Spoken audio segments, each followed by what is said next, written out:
এটা তো আসলে মাননীয় প্রধানমন্ত্রী যেটা করলেন, এটা তো দলের অন্যান্যদের জন্য একটা ক্লিয়ার একটা সিগন্যাল যে চৈতন্য তো উদয় হওয়া প্রয়োজন।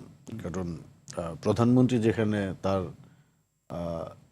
এই যে আমাদের যে বিমানবন্দরটি আছে, এটি তো ওনার বাবা শহীদ রাষ্ট্রপতি জিয়াউর রহমানের নামেই, কিন্তু আমি যতটা জানলাম নাম ফিরিয়ে আনার প্রস্তাব করা হয়েছিল।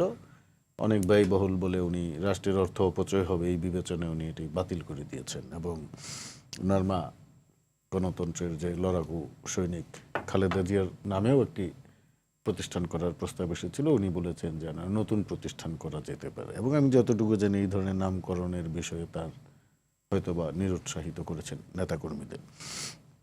তারপরেও যে এরকম একটা ঘটনা ঘটে গেছে, এটা বড় দল ধরেন সবাই তো আর সব কিছু আত্মস্থ করতে পারে না, অনুভব করতে পারে না, বুঝতে পারেন না। এখন আমি মনে করি যে যাকে নিয়ে কথা হচ্ছে প্রতিমন্ত্রী মীর শাহ আলম, ওনার আসলে আরও সতর্ক হওয়া উচিত ছিল। কারণ উনি পার্লামেন্টে দাঁড়িয়ে ব্যাখ্যা দিলেন যে এটা কাকতালীয়, মিলে গেছে। আবার পরের দিন আমরা গণমাধ্যমে দেখলাম যে এটা সুপারিশ করাই ছিল। তো স্থানীয় প্রশাসন বলছে যেটা সুপারিশ ছিল। এখন এটা দুই ভাবে ব্যাখ্যা করা যেতে পারে। উনি আত্মপক্ষ সমর্থন করতে গিয়ে পার্লামেন্টে মিথ্যা বলেছেন, অথবা ওনার অগোচরে এটা সংগঠিত হয়েছে।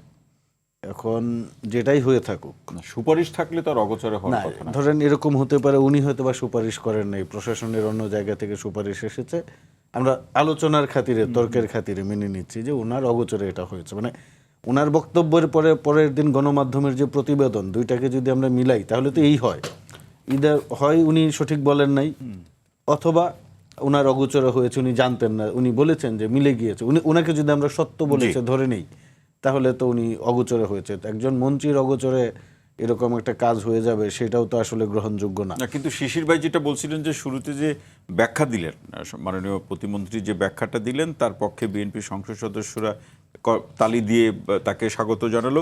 অর্থাৎ শিশির ভাই যেটা বলতে যাচ্ছেন, যখন বিএনপি এই ধরনের কোনো একটা কাজ করে একদম জনসমর্থন হারাবে বা শূন্যের কোঠায় নামবে অথবা বিতর্কের সৃষ্টি হবে, তখনই পরিবর্তন করছে না, এইটা ঠিক না। না, এটা উনি বলছেন বিরোধিতার খাতিরে। কারণ যখন একজন সংসদ সদস্য পার্লামেন্টে বক্তব্য দেন, তখন অন্যান্য সদস্যরা, বিশেষ করে নিজ দলীয় সদস্যরা তো ধরে নেবেন উনি সত্য বলছেন, এখানে তো দ্বিমত পোষণ করার সুযোগ কম। তো সেই জায়গায় পরবর্তীতে যখন প্রতিবেদনটি বের হয়ে এসেছে, তখন তো সরকার ব্যবস্থা নিয়েছেন। প্রধানমন্ত্রী তো নিজেই নির্দেশ দিয়েছেন যে এটা বাতিল করতে হবে এবং স্থানীয় ইতিহাস ঐতিহ্যের ভিত্তিতে যেন নামকরণ করা হয়। এবং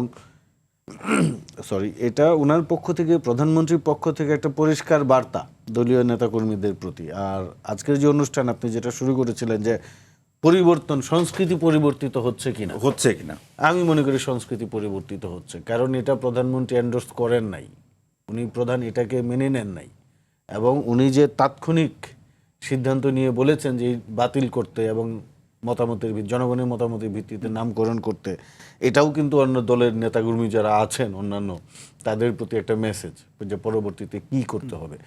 আসলে রাজনীতি কিভাবে পরিচালিত হচ্ছে অবশ্যই তৃণমূলের বা নেতাকর্মীদের আচরণে প্রতিফলিত হয়, সেখান থেকে একটা ধারণা পাওয়া যায়। কিন্তু নেতৃত্বের একটা বিষয় আছে।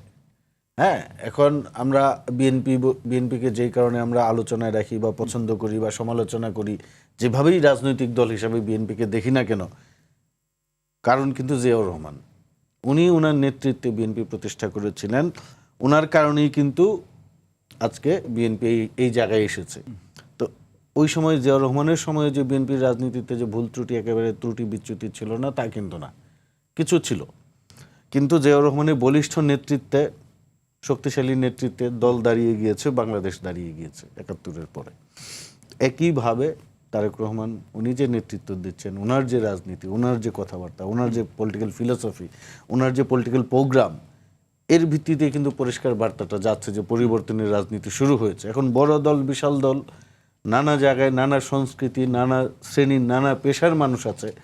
একজন দুজনের ত্রুটি বিচ্যুতি হবে, দেখতে হবে দল সেটাকে ওন করছে কিনা, নেতা হিসেবে তারেক রহমান সেটাকে ওন করছে কিনা, এবং সেটা তো উনি করছেন না এবং ব্যবস্থা নিচ্ছেন। কিন্তু সেই ব্যবস্থা বিরোধী শিবিরে যে রাজনৈতিক দলগুলো বা ব্যক্তিরা আছেন তাদেরকে তো সন্তুষ্ট করতে পারছে না। এটা হচ্ছে আওয়ামী অভ্যাস। আওয়ামী লীগকে আপনি কখনোই সন্তুষ্ট করতে পারতেন না। এখন এদেরকেও সন্তুষ্ট করা যাচ্ছে না, আওয়ামী লীগের ভূত এদের ঘাড়ে চেপেছে। এখন যদি এই জিনিসটা দেখেন, এই বিষয়টা যখন গণমাধ্যমে প্রকাশিত হলো, সবচেয়ে বেশি সমালোচনা করেছে বিএনপির যারা অ্যাক্টিভিস্ট তারা, জি, বিএনপির যারা সমর্থক তারা। কই এটা নিয়ে দেখেন বিরোধী দলের অ্যাক্টিভিস্টরা বা সমালোচকরা কোনো কথা বলেছে? একটি টু শব্দ করে নেই, লেখেই নেই। আপনি সোশ্যাল মিডিয়াতে দেখেন পান থেকে চুন খসলে ওরা বিএনপিকে ধুয়ে ফেলে, এই জায়গায় কিন্তু তারা নীরব ছিলেন, কথা বলে। এই জায়গা নীরব ছিলেন মারুফ মল্লিক ভাই। তারপরে একটা পরিবর্তনের হাওয়া বইছে, আমি মনে করি হাওয়া পরিবর্তন বইছে, হওয়া আমি উচিত এবং আমাদেরকে দেখতে হবে মানে শেষ পর্যন্ত প্রধানমন্ত্রী কি বলছেন, তার সিদ্ধান্ত কি এবং কত দ্রুত উনি রিয়্যাক্ট করছেন। আমাকে তাদের তিনি এন্ডোর্স করছেন কি করছেন হ্যাঁ, না আমাদের ওনার উপর সেটাই আস্থা আমাদের রাখতে হবে। সিগন্যাল হিসেবে দেখতে হবে। অসংখ্য